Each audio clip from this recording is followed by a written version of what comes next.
Hello dear learners, welcome. मैं हूँ सिया और आज हम पढ़ने वाले हैं वुमेन चेंज द वर्ल्ड। ये है social and political life second, chapter 5th है, इन क्लास 7th है। तो ऑलरेडी हम बहुत सारे चैप्टर्स कर चुके हैं, 1 to 4th चैप्टर कंप्लीट कर चुके हैं। आज 5th चैप्टर पे पहुँचे हैं जिसका नाम है वुमेन चेंज द वर्ल्ड।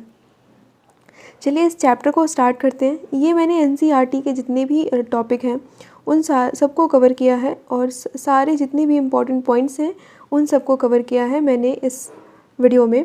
तो चलिए स्टार्ट करते हैं। सबसे पहले देखेंगे कि हमें टॉपिक्स कौन कौन से पढ़ने हैं। Topics in this chapter, first है fewer opportunities and rigid expectations. Second है लर्निंग फॉर चेंज। थर्ड है schooling and educational today and fourth है वुमेंस मूवमेंट। इनमें कुछ मूवमेंट है जैसे कि campaigning, raising awareness and protesting, ये तीनों हैं, पढ़ेंगे। एंड फिफ्थ टॉपिक है हमारा शोइंग सॉलिडेरिटी। ये कुछ 5 टॉपिक्स हैं, ये हम करने वाले हैं आज के इस वीडियो में। तो चलिए एक एक टॉपिक करके स्टार्ट करते हैं और उसको समझते हैं। फर्स्ट टॉपिक है fewer opportunities and rigid expectations. जो वुमेंस के लिए देखा जाए तो उनको अपॉर्चुनिटीज़ कम मिलती है और एक्सपेक्टेशंस उनसे ज़्यादा रखा जाता है। इसका फर्स्ट पॉइंट है peoples think that men and women are mean to do specific work. लोगों को ऐसा लगता है कि मेन एंड वुमेन जो है वो अपना अलग अलग काम से जाने जाते हैं और अपना अलग अलग काम के लिए वो बने हुए हैं। जैसे कि अगर वुमेन है तो वो घर में काम करेगी, है ना, घर की देखभाल करेगी। तो और जब मेन के बारे में सोचते हैं तो उनको ऐसा लगता है कि ये बाहर जाके कमाने वाले हैं। तो ये जो है ना धारणा बन गई है लोगों की, ठीक है, और इसी तरीके से लोग सोचते हैं। एंड सेकंड है the reason why did this is because they feel that outside the home to women are good at only certain jobs. अब देखो ये कुछ रीज़न्स हैं जिसकी वजह से ऐसा फील होता है। जैसे मेन के लिए अगर सोचा जाए तो ऐसा सोचते हैं कि ये सिर्फ आउटसाइड के लिए, होम के आउटसाइड के लिए ये काम करने के लिए बने हुए हैं। वुमेन के लिए देखा जाता है तो वुमेन कुछ सर्टेन जॉब्स के लिए बनी हुई हैं। इस तरीके की उनकी मानसिकता है। Many people believe in these stereotypes. Many girls do not get the same support that boys to do study and train to become doctor and engineer. कुछ पीपल ऐसे बिलीव करते हैं, उनकी स्टेरियोटाइप थिंक है। बहुत सारे लोगों को ऐसा लगता है कि अगर गर्ल्स को पढ़ाया जाए, ठीक है, तो डॉक्टर्स एंड इंजीनियर बन के जितना मेन उस चीज़ को निभाएंगे, उस चीज़ को इतना अच्छे से करेंगे, लड़कियां उतने अच्छे से नहीं कर पाएगी।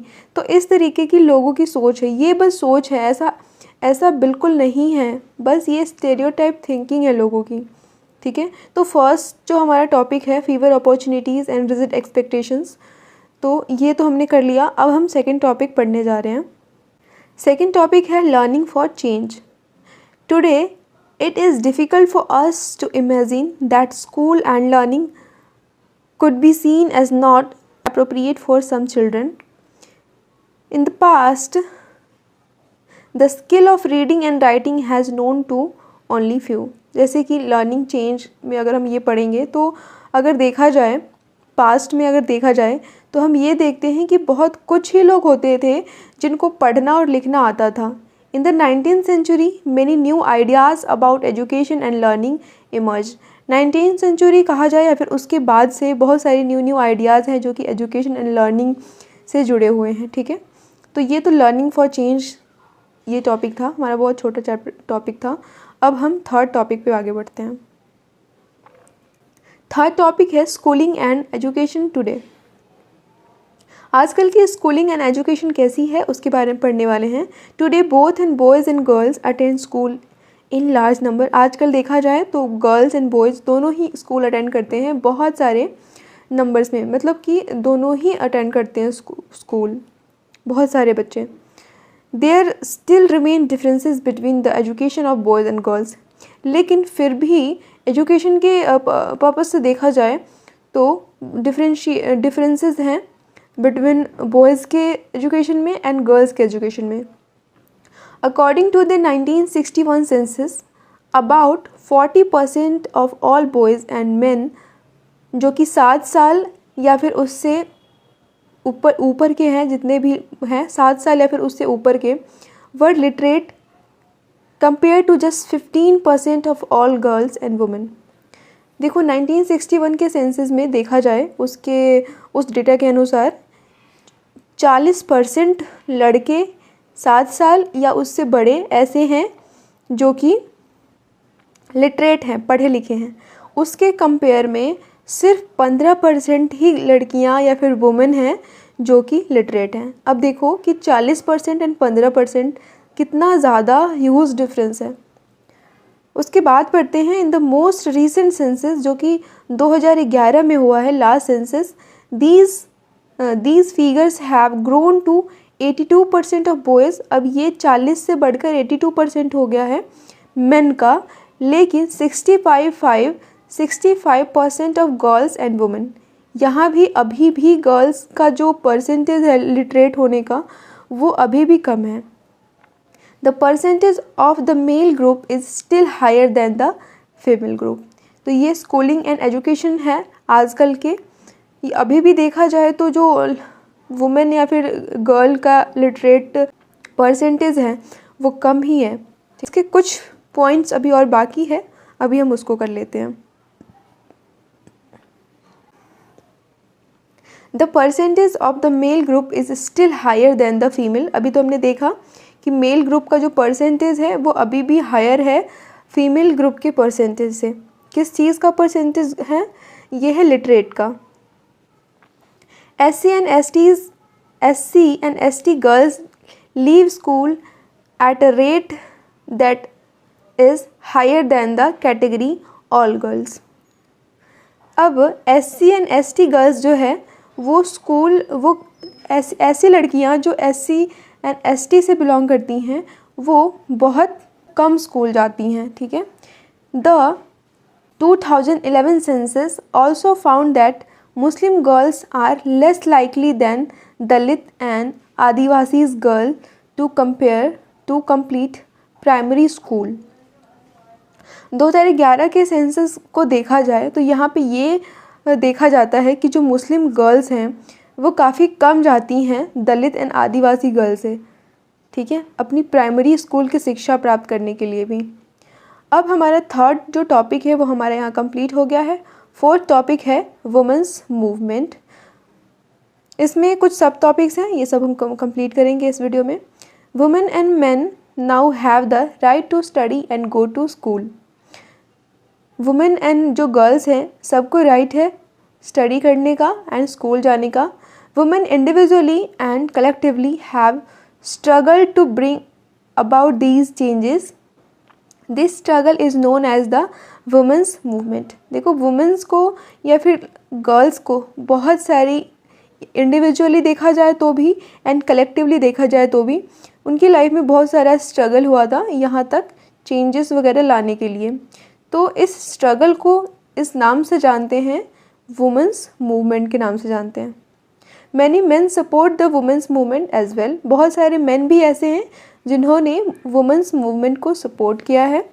अब इसके कुछ सब टॉपिक्स हैं, उसको हम कंप्लीट करते हैं। सब टॉपिक में पहला है campaigning. Campaigning to fight discrimination and violence against women are an important part of the women's movement. Campaign करना ये है डिस्क्रिमिनेशन, मतलब कि भेदभाव के लिए लड़ना, कि भेदभाव ना हो, एंड वायलेंस अगेंस्ट वुमेन मतलब कि लड़कियों के साथ, वुमेन्स के साथ वायलेंस ना हो एंड डिस्क्रिमिनेशन ना हो, इस चीज़ के लिए कंपेनिंग करना, ठीक है। ये वुमेंस मूवमेंट का एक पार्ट है। A law was made in 2006, a law was made in 2006 to give womens who face physical and mental violence within their homes, also called domestic violence, some legal protection। अब देखो 2006 में एक law बना women's के लिए, ऐसे women's के लिए जो फिज़िकली एंड मेंटली जिनके साथ वायलेंस हो रहा है उन्हीं के घर में। इसको डोमेस्टिक वायलेंस के नाम से भी जाना जाता है, तो इस चीज़ के लिए, इस बात के लिए लीगल प्रोटेक्शन लगाया गया एंड लॉ पारित किया गया। ठीक है, ये कंपेनिंग का हमने पढ़ लिया। अब नेक्स्ट सब टॉपिक है हमारा रेजिंग अवेयरनेस। अब लोगों में अवेयरनेस फैलाना, मतलब कि जागरूकता दिलाना। The women's movement message has been spread through street plays, songs and public meetings. जैसे कि कुछ चीज़ों का एग्जाम्पल मैं आपको देने वाली हूँ। जैसे कि स्वच्छता के लिए देखा होगा कि सुबह सुबह की जो कूड़े की जो गाड़ी आती है तो उसमें कुछ सॉन्ग सा बजता है। एक बेटी पढ़ाओ बेटी बचाओ का भी है। तो ये जागरूक करने के लिए सॉन्ग्स हैं। कुछ प्लेज, स्ट्रीट प्लेज भी होते हैं लोगों को अवेयर करने के लिए। पब्लिक मीटिंग्स होते हैं, नाटक वगैरह करके दिखाया जाता है। तो इस तरीके से हम क्या कर सकते हैं, अवेयरनेस फैला सकते हैं, लोगों में जागरूकता ला सकते हैं। ठीक है, ये हमारा था रेजिंग अवेयरनेस। एक और है सब टॉपिक, उसको भी हम कंप्लीट करते हैं। लास्ट सब टॉपिक है प्रोटेस्टिंग। अगर इन सब से ना हो तो प्रोटेस्ट करना पड़ता है। तो the women's movement raises it voice when violation against women take place. अगर वुमेन्स के साथ वायलेशन वगैरह हो रहा है तो इस चीज़ के लिए प्रोटेस्ट भी करते हैं। ये भी एक वुमेन्स मूवमेंट का एक पार्ट है। ठीक है, तो ये हमारा हो गया सब टॉपिक, तीनों कंप्लीट हो गया। 4th टॉपिक के 3 सब टॉपिक्स थे, वो भी हमने कंप्लीट कर लिया।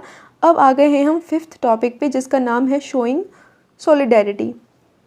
The women's movement is also about showing solidarity with other women and causes.